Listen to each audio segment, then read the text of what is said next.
they want to. Talk, don't bother me. And welcome to Let Them Talk. I'm Paul DeRienzo. Joan Musi isn't with us, but she is here in spirit. But our guest is radical defense attorney Lynne Stewart, who has graced us with some time to discuss her case, a very important case in New York City and in international and American history. And we have behind us on the wall, of course, a photograph of the Statue of Liberty, which is what we're talking about here today, and that is liberty in the United States and to what degree we can claim to be a free society anymore, and which direction we're going under this sort of Bush, Ashcroft, Gonzalez regime that we're facing right now. Lynne, I'm going to let you describe it more in detail, but just as an introductory, was convicted of a crime which I'm confused by. I don't even know what to call it. I guess providing aid and sustenance to an alleged terrorist by basically being that person's lawyer and defending that person within the what was generally believed to be the rules and methods of the system we have in this country, a system of adversarial system for sure, but also one that is supposed to give some rights to folks who are, even folks who are convicted of a crime. And in fact, that's why we're here now. We're exercising those rights as we speak. Lynne, tell us about the sentencing. When's it coming up? Well, the sentencing, Paul, is next Monday. That's October 16th. It's at 9:30 in the morning, and we have a very full week of rallies and information sessions and publicity and press, and of course I'm always happy to be on with you and Manhattan Cable TV, because you know this is my people. I want to talk. I want people to understand what's at stake here, because it really is. It's not just another case we see so often. You know, the good guys were on the front page of the Times today, people who were active in housing, and then ended up being in some organization where they were stealing money from elderly people and riding around in fancy cars. My case is not about that. That's for sure. Let's go back, because I find it fascinating how this whole thing came down. I mean, this started, for most of the public, this started with a visit to the David Letterman show by the then Attorney General of the United States, John Ashcroft. And I've seen the clip. What happened when that occurred? I mean, you had already been charged, and maybe start with that. How did you know you were being charged with this crime, and tell us what the crime was that you were originally charged with. Okay. We, early one April morning, we looked out to our front lawn to see it filled with what were unmistakably law enforcement people, and Ralph went out to find out what it was all about, and he's basically the community activist, Ralph Pointer, my husband, and we were made aware that, you know, they showed their badges, I guess, or I overheard him saying, I don't see any badges, and I don't see any warrants, and I don't see anything. What are you here for? And I stepped out at that point and I said, don't talk, Ralph, take it easy. I assumed they were there for him. He's the guy that goes to schools and gets arrested and all of this. Instead, they turned and they said, we're not here for him, we're here for you. Well, it was a moment of great surprise to me, and one of those moments when you have a real think through, and I realized I haven't done anything wrong, so what are they here for me for? Of course, we all know you don't really have to do anything wrong for them to be there for you. But it was only later that I found out that I was being arrested, and I was full custodial arrest in the car, cuffs, taken to. Yes, they were kind to me. They let me put my hands in front. I have very short arms. You're very dangerous. Very dangerous. You might have tried to escape or something, yes, like wrestle them down. Wrestle them down. And only the sort of justice, as William Kunstler used to say, that's what's dangerous for them. And I was taken downtown to FBI headquarters and arraigned in front of a judge, and my children put up a $500,000 bond, which they guaranteed by their signatures. So if you're going to, come up against the government, my recommendation is to have children who are solid professionals to be able to at least go your bail. Put their houses on the line. Put their houses on the line and their professional lives as well. But not to be funny about it, Ashcroft, they certainly exploited it. He came on the Letterman show shortly after this incident. Right. And he announced to a cheering crowd, he really got them going, that we are not going to allow people to assist terrorists. Exactly. By defending them in court. Right. Well, he didn't put that in. He just said, no one is going to be allowed. Right. And as if we had some tremendous breakthrough. But the only real breakthrough was in limiting, really, the scope that defense lawyers felt they could operate in. And that's one of the, if not the most significant part of this prosecution. I want to take a half a minute to explain a little bit about your background. How long have you been an attorney? Well, I went to law school in the early 70s, having been a teacher up in Harlem for 10 years. I graduated in 76, and I guess it would have been just about 35 years at the point that I was arrested. I at first did all kinds of law. I never worked for any of the big organizations, but I always worked for the little guy. Sure. And name some of the little guys you've defended. Well, I used to, in my very earliest days, I was in Greenwich Village. I did a lot of defense of gay men, and I also was a volunteer with the battered wives in an era when battered wives were not popular. Now they're sort of a popular thing to defend. Right. And then as time passed, I went on to defend a lot of political people, members of the Black Panther Party, members of the Weather Underground, the United Freedom Front. These are sort of the leftovers of the 60s, which I was a part of. One of the most interesting cases to me was Larry Davis. Yes. And just half a minute, who was Larry Davis and what did you do when you defended him? Larry Davis was a young man in the Bronx who was in his sister's house when 36 New York's, quote, finest, end quote, came to arrest him. They claimed they had a warrant, which was never produced, and he claimed they came to kill him because they had enlisted him as one of their own, and that when he turned on them, they didn't like it. All I can say was there was a gunfire ensued. 5 officers were wounded.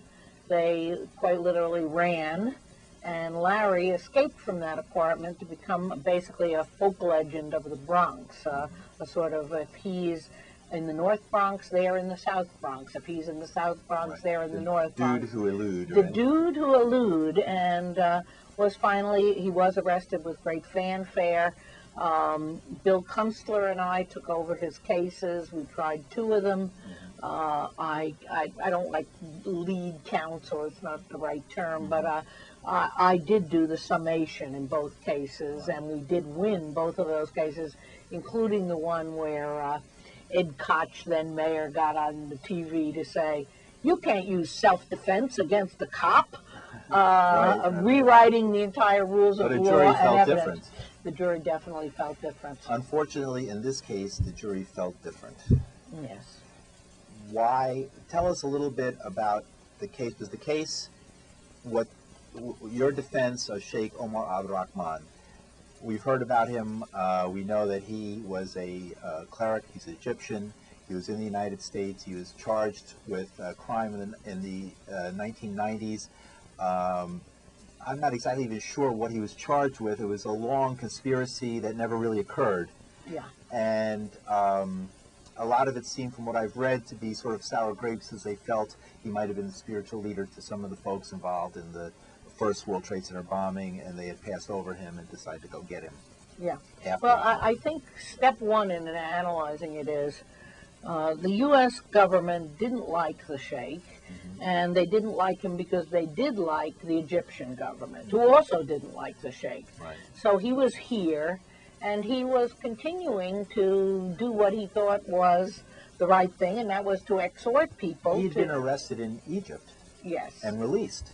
Well, he had been arrested and gone to trial and defended himself and been acquitted of being involved in the Sadat the assassination. Sadat assassination. So then he came to the He by was way of put- Afghanistan. And Yeah, was well, done. he did. Yes, in those days when the CIA was very much in bed with the Islamists, if you can excuse the image of this. Yes, he I hope did they go. can. He went to Afghanistan and Pakistan, but he was then placed under house arrest in Egypt.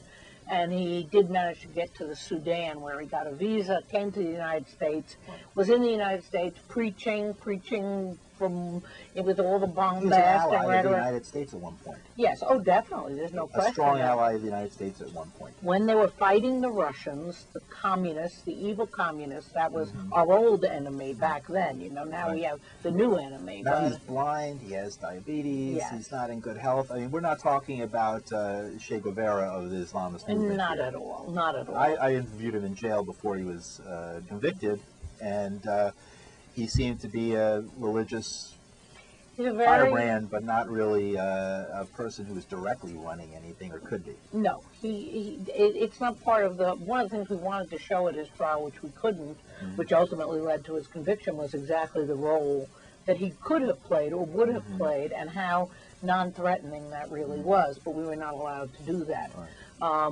He was convicted. He did go to jail for life plus 65 years.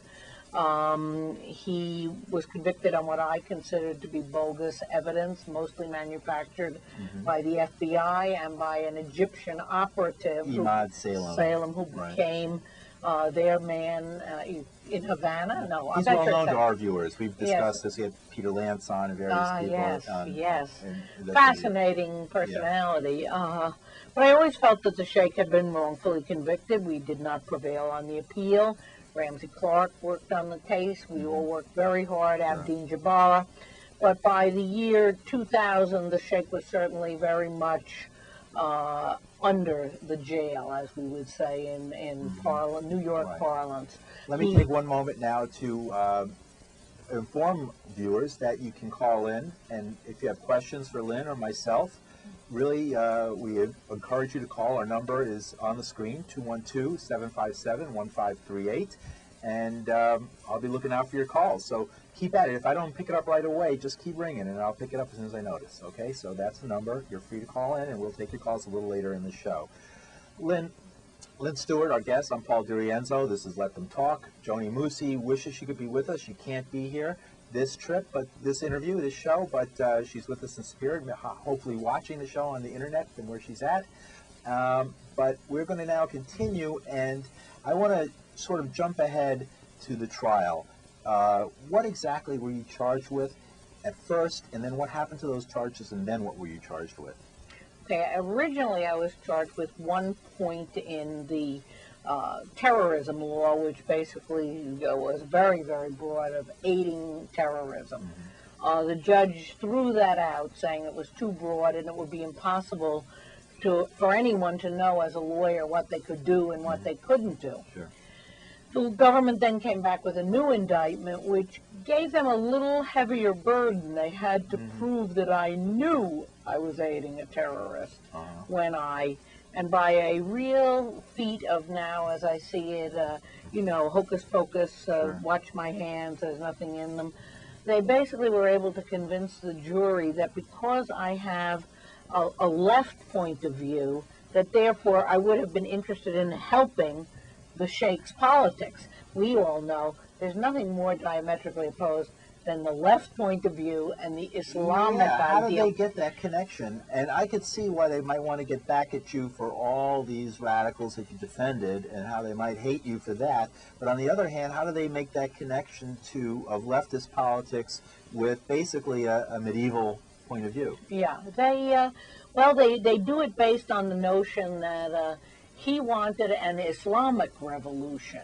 The operable word is revolution, and of course I have been a lifelong proponent of revolution. I said it from the witness stand, and although it's not a popular thing to talk about these days, I stand by it. I'm from the Nelson Mandela school, not from Gandhi, and So they tied those things together very neatly, hoping that the jury would be blinded, as indeed they were, by the large images of bin Laden that the judge permitted them to see during the course of the trial. Right. While the judge was explaining bin Laden is not in this case, he has absolutely nothing to do with the case, still in all these huge 20-foot images, and we're talking about a Manhattan jury. We're talking about a courthouse a mile and a half from the, if that far, from a block and a half from the ground just a few zero. blocks, really, very close. Very, very close. And all of this had to have a tremendous effect, which we, I think, underestimated. We didn't recognize the effect that T word, coupled with bin Laden, coupled with politics, which have never been popular in this country, had. And that is how I think the jury got to it. Very fearful, very much convinced that they had I'm sorry about that. That's almost that's the Howard Stern school of questioning. Okay, well, I'm sorry for that. But we're going to move on after a much-needed laugh. Yes, it breaks the tension. It does, doesn't it? it? Indeed, It does yes. indeed. 30 years I may be facing, but there are still these wonderful nut jobs Who are out there. in New York. Let me continue on and tell us a little bit about the letter that you wrote. Yes.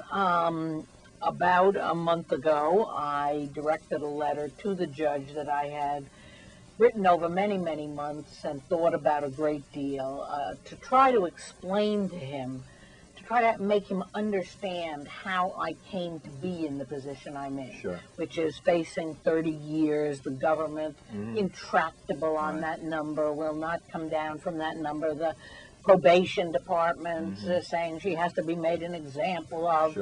But I wanted him to understand first of all, what it's like to be a defense lawyer. That you and your client become very close. That seeing him as I did in the year 2000, really in terrible distress, really what I think I said in the letter, 7 years of BOP, Bureau of Prisons, plus 3 years under the SAMs, which were these special regulations that isolated him completely. He was so diminished from the person you interviewed at MCC, Paul. I can't imagine, He half the time he told us about things that were going on that we knew had to be hallucinatory, because of deprivation. And he has total deprivation of sight, so it's added to that. And Braille as well, he can't read because his fingers had become, because of the diabetes, no longer sensitive. So he did not even have that outlet. And the guards were not allowed to talk to him, and they didn't speak Arabic anyway. The only people he had to talk to were his lawyers, is really the truth of the matter. He had one call a month to his wife. So as a result, I was asked to make a press release, and that basically is the thrust of the entire case. It was based on one press release made by a lawyer, and Lord knows I've made many and many a press release out of a jail on behalf of a client, most of which are chaff in the wind. Nobody's interested. And but he asked that this be made, and it was really a very innocuous document. If people take the time to read it, it certainly was not a call to arms, which is what the government has said it was. And there was certainly no messages being smuggled in and out. That never happened. That's a complete myth. They've used the fact that we would bring in a letter from his son telling him that they really have to sell the land in Lower Egypt because they were all broke. That would be a message. But, this is what lawyers do. This is what we're supposed to do. How do they manage their affairs any other way? So anyway, that was the gravamen, though, was this press release. That's the main, and that they said linked up to giving some kind of, aid to a group that was really non-functional in Egypt at the time, the Islamiyah, and nothing ever happened. This is sending a message. The purpose of this is to send a message. Now, the New York Times take on your letter to the judge was that you're now contrite, apologetic, you say you were wrong. I mean, what do you say to that New York Times, Julia Preston sort of ring on things? I actually spoke to Julia and I said, I think you're mistaking the tone, which is thoughtful and subdued. What else could it be at this point? I am facing 30 years. I'm about to be taken away from my beloved husband of 40 years, from 14 grandchildren whom I dearly love. I've lost the one thing that was most to me, which was my ability to defend people in court, to give them a voice where they had no voice. Sure. And what to say to this judge. So the tone is very different, but it's totally consistent with my testimony. I don't back off. I may not be, quote, defiant, as Julia put it, but in a sense, the things that rung true from the witness stand are part of this letter and are there. What I say is, yes, I broke the SAMs, and maybe I should have done things differently. Maybe I should have made sure that there was no mistaking my intent, that when I made a press release, that's what it was, not any message, not any call to arms, not anything but a press release. The message of the prosecution that you face, how has that affected lawyers, let's say, who might go into Guantanamo and defend folks there, and other people who are under similar types of controls? I mean, we have now, it's come out in the media, a worldwide string of secret prisons and detentions and renditions, hundreds of people being kept in who knows what conditions. Now, all of a sudden, some of them might have access to lawyers. What are those lawyers, what do they have to fear when they go in and they're dealing with a client? I mean, you mentioned William Kunstler before. He was the master, almost like the modern-day father of the kind of never say die defense. Right. Going all out for their clients. I mean, are they saying that that's over? Those days are over? Well, here's what has happened. You know, we had a circle drawn, and certainly during the Chicago 7 and those days, really the defense lawyer with the client made the decisions, and that was that.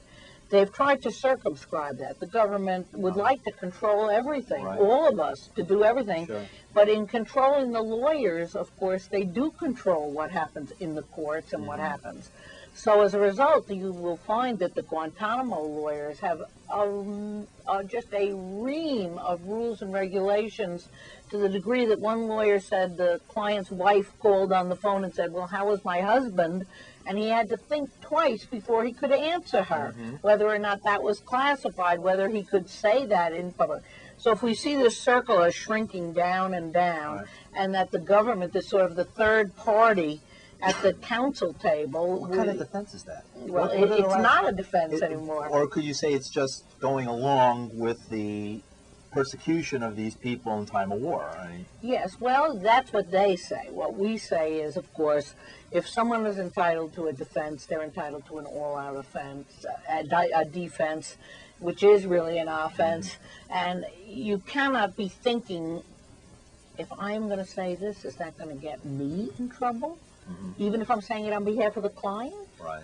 That's the third party that's there. And I did say to the judge that to the degree that my case has been used by the government to circumscribe the very, very difficult job that defense lawyers have, that I'm very sorry for. Let's, we'll try, I'll cut them off fast. Let's give it a try. You're on. Hello. You have a question for Lynne Stewart? I guess not. Hi, you're on. You have a question? Hi, Lynne Stewart. How you doing, man? Can I ask you a question, if you can? Sure. I want to ask you a question. Do you see signs of, you being talking about the government, which is totally wrong. They're calling you another William Kunstler of the hero of the era of the 70s. And, even though, I live in Harlem and I hear a lot of good work you've done in your past, but I'm aware, that Uncle Bush is coming after you in the U.S. government. But I want to ask you a hypothetical question. Do you see signs of an uprising in this country coming very soon? And do you see signs of anarchy and apathy behind all these laws that are being put down on lawyers and basically people, people in general, about what's going on here now? And now we're in a sign, we're starting to see the drums of war everywhere we go now. Now with the war in North Korea, the war is about to break out in Iran, and all the conflict in the Middle East, even though the Patriot Act here in this country, and now the rumors we hear now is concentration camps have been put up around parts of rural America. I just got back from rural America, and they're starting to build they're starting to see empty military bases that are being shipped out of the country, going overseas, and they're starting to do a lot of suspicious things with these empty bases around the country. This is true, and I'm afraid that what we're not seeing is enough honest indignation, such as you're expressing right now. You know, and what we're not seeing is people standing up and saying, what is going on here? What has happened to America? Where are we? My son has a sign on his window which says, the America I love doesn't torture people, which is really where it's at. But I don't see enough people standing up and fighting back, and to the degree that my case can focus people, because, you know, a lot of folks in Harlem and in the Bronx, they say, you know, you're not, the government didn't come after you because of that Sheik. Exactly. He came after you because you've been defending the folks all these years. Basically, a person where you basically defending poor people, and the system doesn't like that. Well, then look at this. I think that the same way they did to Johnny Cochran was a suspicion they did also to him. I mean, they know in the black community, there's a lot of, I mean, as a black person, you know, they call Johnny Cochran a hero of the black community as a lawyer, but they know there's a lot of suspicion that he was purposely targeted by the government after him defending O.J. Simpson. You know, there's a lot of rumors in the community what's going on until this day. They see that happening. You know what I'm saying? There's a visceral offense between his law firm being named a target. You know what I'm saying? We have to go. I'm sorry, we just don't have that much time. Thank you very much. Lynn. Okay, thank you. Great. And we'll give you one shot. Hello, you're on. You have a question? Do you have a question? Hello. You have a question? I guess not. Try again? No. All right, Lynn, in the 1 minute we have left, what do you expect to have happen on the 16th? I don't know. I'm pretty stressed about it. What would We you like really to have don't know. happen? What would I like to have happen? We have asked the judge to give me a non-custodial sentence. I would like to remain in my community where I have lived all these years and continue to serve the people, not as a lawyer because I'm precluded from that, but to serve the people in some capacity doing public service work. I would also very much like to win on appeal and be vindicated. Are people coming out to your trial, to the sentencing? I mean, absolutely. We're asking everyone to come to court on the 16th. That's LynneStewart.org, L-Y-N-N-E, Stewart, one word, .org. I'm Paul DeRienzo. My guest, Lynne Stewart. That's it. Thank you. Thank you. Thank you. Good.